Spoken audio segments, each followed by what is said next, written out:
हम बात कर रहे हैं चिंची रक्षा से मुतालिक। सिंध हुकूमत ने पाबंदी लगाई लेकिन बर्खास्त गुजारों ने अदालत का दरवाजा खटखटाया है। ये चिंचिंगी रक्षे कोई पैसे वाले लोगों के नहीं है, ये गरीब लोगों के हैं जो अपनी मजदूरी से कमाते हैं। अब इसकी नोटिफिकेशन की वजह से घर बंद हो गया है, ड्राइवर का भी, मालिक का भी। कोई चीज आपकी तरफ से है नहीं, मुझे तो सफर करना है, मैं कहाँ करूँगा? मैं हर उस सवारी में सफर करूँगा जो मेरे लिए उस वक्त अवेलेबल है। चिंची रिक्शा जो है वो मुझे हर वक्त दस्तयाब होता है। अब बीच शाहराहों का मतलब ये है कि आपने शहर के पूरे वजूद की नसों को काट दिया। हमने ये गाड़ी खरीदी है, आर्टिकल 8 हमें प्रोटेक्ट करता है। जब हमने खरीदी है तो उसको किसी पर्पस पे खरीदी ना, उसको हम चलाएंगे भी। अगर गवर्नमेंट्स को कोई रिजर्वेशन थी तो गवर्नमेंट को रोड डेंसिटी के मुताबिक गाड़ी बेचने की इजाजत देनी चाहिए थी। मोटरसाइकिल भी शहरों डेंसिटी के मुताबिक, बसें भी डेंसिटी के मुताबिक, कार भी डेंसिटी के मुताबिक। जब आपने कोई पॉलिसी नहीं बनाई आज तक, कराची की या सिंध की कोई ट्रांसपोर्ट्स के हवाले से पॉलिसी नहीं बन पाई है, तो उसका नतीजा तो यही आना है। दुनिया के अंदर कोई ऐसा कानून नहीं है जहाँ पर अपने टैक्स पेयर लोगों को इस तरह जलील किया जाता है।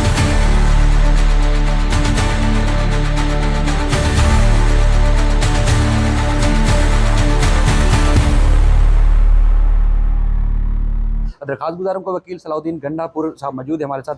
सलाउद्दीन साहब, ये बड़ा गंभीर मसला है, क्या पाबंदी क्यों लगाई है चिंची के ऊपर? लोग तो सफ़र कर रहे थे। यार देखो, मसला ये है ना कि सिंध हुकूमत ने पहले इससे डबल जो सीटर है उन पे पाबंदी लगाई। जो ये वो यही लोग गए वहाँ पे सुप्रीम कोर्ट से ये केस जीत के आए, क्योंकि जब मैन्युफैक्चरिंग हो रही है, आप रूट परमिट दे रहे हैं, तो फिर उसके बाद इसका कानूनी और गैर कानूनी का तो कोई पहलू ही नहीं निकलता। जब या तो आप मैन्युफैक्चरिंग उसकी बंद कर दें, इंपोर्ट भी बंद कर दें और जो है ना रूट परमिट भी देना बंद कर दें, तो फिर तो ये कहा जा सकता है कि वाकई आप संजीदा हैं इसको जो है ना वो बंद करने में। अब दूसरा सवाल ये है, वो है आम पब्लिक का मसला।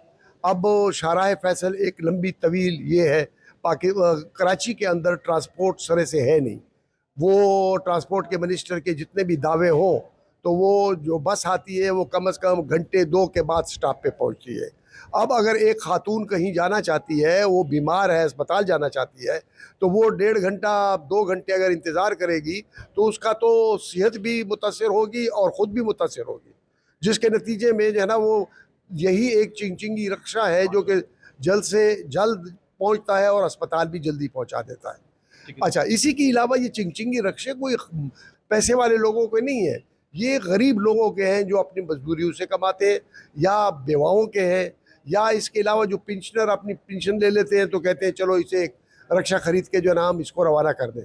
तो अब इसकी नोटिफिकेशन की वजह से जो है ना वो घर बंद हो गया है, ड्राइवर का भी, मालिक का भी, और लोगों को तकलीफ ये हो गई कि रास्ते में अब उनको जब रक्षा नहीं मिलता तो कई मसाइल का वो शिकार तो होते आप हैं। कह रहे हैं कि गरीब की सवारी है चिंची रक्षा और उनको बर वक्त पहुंचाती है और इसका किराया भी दूसरी बसों की निस्बत कम है, लेकिन हुकूमत दावा कर रही है कि वो तो डबल टेकर ला रहे हैं, green line, orange line, red line, पता नहीं कौन कौन सी लाइन शुरू कर रहे हैं, तो फिर चिंची की क्या जरूरत पड़ेगी सर? मसला ये है कि पहले वो शुरू तो हो जाए।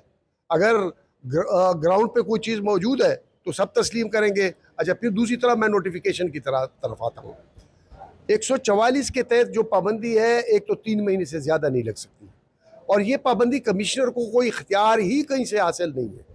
ये मकामी जो डिस्ट्रिक्ट का यूनियन काउंसिल का चेयरमैन है, उसको इख्तियार है कि वो एक रिपोर्ट बनाए, दोनों पार्टियों को सुने और उसके बाद कहे कि इसकी वजह से एक न्यूसेंस फैल रहा है, इसलिए इसको पाबंद किया जाए।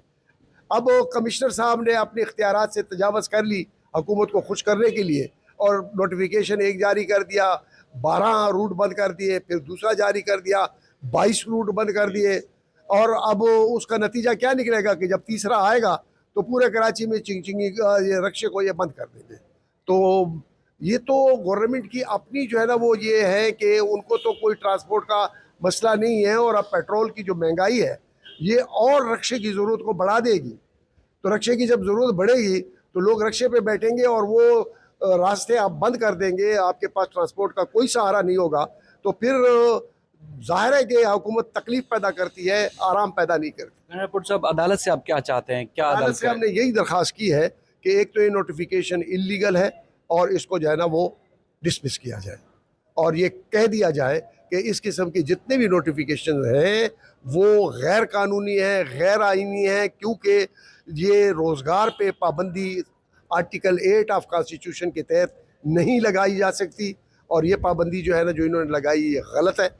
और हमने ये इस्तदा की। तो जिन जिन रूट्स पर पाबंदी लगाई गई है, जिसमें इशारा फैसल, इशारा पाकिस्तान वगैरह वगैरह 20-22 रूट्स हैं, सारी की पाबंदी सारी खत्म की जाए, आपका ये कहना है सिंध हुकूमत का?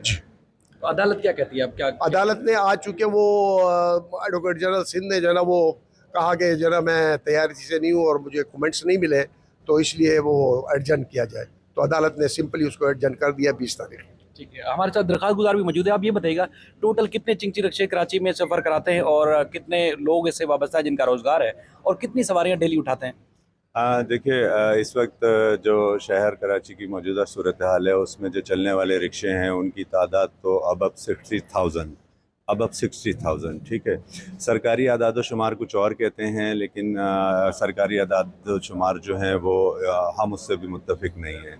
और दूसरी बात यह है कि इसमें थाउजेंड्स की तादाद में पैसेंजर जो हैं वो डेली बेसिस पे बैठते हैं और उतरते हैं, अपना सफ़र करते हैं, अपनी मंजिल तक पहुंचते हैं। और जिसकी वजह यह है कि क्योंकि इसको देखें, इस सवारी को पज़राई बहुत मिली इस शहर के अंदर, ठीक है। और हमारी 2 प्रोडक्ट हैं, मैं आपको पहले एक बात क्लियर कर दूं। एक चिंची मोटरसाइकिल रिक्शा था, वो ज़ाहिर एक ब्रांड नेम था चिंची, तो उसके नाम पे वो आया था। ये रिक्शा जो है, जिसे उर्फ़ आम में तमाम लोग जो हैं अब सरकारी तौर पे भी और मीडिया में भी उसे चिंची कहा जाता है, जबकि वो 1+4 मोटर कैब रिक्शा है, ठीक है। अब हमारी जो इस वक्त जदोजहद है वो मोटर कैब रिक्शा है, जिसे आप मीडिया या सरकार उसे चिंची कहती है, लेकिन वो by birth motor cab rickshaw है 1+4। तो ये रूट्स का किराया कितना लेते हैं और आवाम को अब परेशानी हो रही है जब से पाबंदी है? देखें, ये हमारा एक नारा है, सस्ती सफरी सहूलत। तो इसका किराया जो है वो जितनी भी दीगर ट्रांसपोर्ट हैं उससे बहुत कम था, जिसकी वजह से आवाम में इसकी पज़राई थी और आवाम इसमें सफ़र करती थी कंफर्टेबली। उसे खड़ा नहीं होना पड़ता था, वो सीट बाय सीट जाते थे और सीट पर बैठकर सफ़र करते थे। और दूसरा सवाल आपका क्या था? आपका ये क्या कहना है कि बस पर सफ़र कराना चाहती है हुकूमत, इसलिए बसों को तरजीह दे रही है? पाबंदी की खास वजह क्या हो सकती है? क्योंकि लोग तो ज़ाहिर सफ़र करना चाहते हैं, उनके पास चिंची आ जाए, ये इस तरह 4x1 सीटर आ जाए या कोई भी, तो उसमें आपको मुश्किल क्या है? देखें, हमें कोई मुश्किल नहीं है। हमसे जब ये पहला नोटिफिकेशन आया तो उस वक्त भी हमने बहुत सारे सरकारी लोगों की जो है वो प्रेस कॉन्फ्रेंस सुनी। उसमें वो मॉडल रोड और बहुत सारी जिद्दत लाने के लिए और वो कैमरा सिस्टम और ई गाड़ी, ई चालान, बहुत सारे उनके प्रोजेक्ट हैं, ठीक है ना। तो ठीक है, प्रोजेक्ट आना अच्छी बात है, अच्छी सवारी शहर में आना अच्छी बात है। कराची मेट्रोपॉलिटन सिटी है, दुनिया में एक ज़माने में दूसरे नंबर पे रहा है। तो अभी मुझे ये बताएं ना कि जब कोई चीज़ आपकी तरफ से है नहीं, मुझे तो सफ़र करना है, मैं कहाँ करूँगा? मैं हर उस सवारी में सफ़र करूँगा जो मेरे लिए उस वक्त अवेलेबल है, मुझे दस्तयाब है। और चिंची मुझे हर वक्त, चिंची रिक्शा जो है वो मुझे हर वक्त दस्तयाब होता है। मुझे जहाँ भी जाना होता है मुझे वो लेकर जाता है। अब 20 शाहराहों का मतलब ये है कि आपने शहर के पूरे वजूद की नसों को काट दिया। अब एक छोटी नस जो है वो बड़ी नस से कैसे खून हासिल करे या उसे कैसे वापस उस तक पंपिंग करे?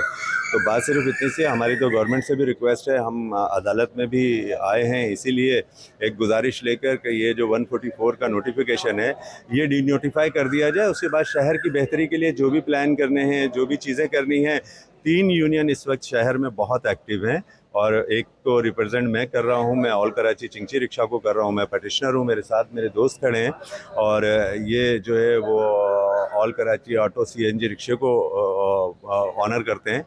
तो इस वक्त और दूसरे जो हमारे ऑल औरंगी जो ख़ुद भी पटिशनर है इसमें, तो बात यह है कि हम चाहते हैं कि शहर में बेहतरी आए, लेकिन बेहतरी का मतलब ये नहीं है कि आप मेरा रोज़गार ख़त्म करें। अदालत से इन्होंने इस्तदा की है कि इनकी जो पाबंदी है उसका खात्मा किया जाए और रिक्शे चलाने की इजाज़त दी जाए, और जब तक बसें या अल्टरनेट कोई बंदोबस्त नहीं किया जा सकता तब तक इजाज़त दी जाए। तो आप क्या चाहते हैं इसमें? ये चिंची रिक्शा इन चीज़ों से बाहर निकलते हैं। हम ये बोल रहे हैं कि हम लीगल बायर हैं, हमने ये गाड़ी ख़रीदी है, आर्टिकल 8 हमें प्रोटेक्ट करता है कि जो चीज़ हम लीगल बायरिंग करेंगे, लीगल ख़रीदार हैं, तो हम जब हमने ख़रीदी है तो उसको किसी पर्पस पे ख़रीदी ना, उसको हम चलाएंगे भी। अगर गवर्नमेंट्स को कोई रिजर्वेशन थी तो गवर्नमेंट को रोड डेंसिटी के मुताबिक गाड़ी बेचने की इजाज़त देनी चाहिए थी। मोटरसाइकिल भी शहरों डेंसिटी के मुताबिक, बसें भी डेंसिटी के मुताबिक, कार भी डेंसिटी के मुताबिक। गवर्नमेंट्स अपनी कोई पॉलिसी बनाने को तैयार नहीं है, गाड़ियाँ आप बेच देते हैं। ये केस पिछले 13 साल से 14 साल से अंदर चला आ रहा है। मैं फर्स्ट पिटिशनर हूँ इसका। जब ये 9 सीटर और 6 सीटर भी गए थे तो हमने हाई कोर्ट में सज्जाद अली साहब की केस में अदालत ने ये केस लड़ा था। 4+1 मई से हुआ है। तो गवर्नमेंट्स देखें ना, आप अगर ये गाड़ियाँ आज ट्रैफिक शहर में आपको कंजक्शन नजर आता है, गवर्नमेंट्स को जो इंतजामी उमूर के मामला हैं कि भाई रोड पे कंजक्शन हो गया, कबूतर चौक बन गया, तो ये मैंने सेल्फ पे बुनियाद पे नहीं बनाया। अगर फॉर एग्जांपल गाड़ी शहर में एक मिसाल था कि भाई 4000 गाड़ी बेचने की इजाज़त है, तो लोग 4000 खरीदते, 4000 चलती, खूबसूरती से चलती, लोगों को सर्विस भी मिलती, लीगल जो बाहर था उसका पैसा भी सेफ था, सिक्योर था, और आवाम को मुश्तशवारी भी नहीं होती। जब आपने कोई पॉलिसी नहीं बनाई आज तक, कराची की या सिंध की कोई ट्रांसपोर्ट्स के हवाले से पॉलिसी नहीं बन पाई है, जब वो पॉलिसी नहीं बनी है तो उसका नतीजा तो यही आना है। अब ये कौन सा कानून है? आप दुनिया के अंदर आप देख लें कहीं, जैसे आपने दुनिया की बात की, चांद पे पहुंच गए, तो मैं भी दुनिया की बात करता हूँ कि दुनिया के अंदर कोई ऐसा कानून नहीं है जहाँ पर अपने टैक्स पेयर लोगों को इस तरह जलील किया जाता है। हम जब ये गाड़ी ख़रीदते हैं ना तो 70,000 रुपये हम सेल टैक्स देते हैं, ठीक है, प्रोविंशियल टैक्स अलग है, फिटनेस परमिट्स वगैरह अदर्स में आता है, लेकिन हम 70,000 रुपये सेल टैक्स देते हैं एक व्हीकल के ऊपर।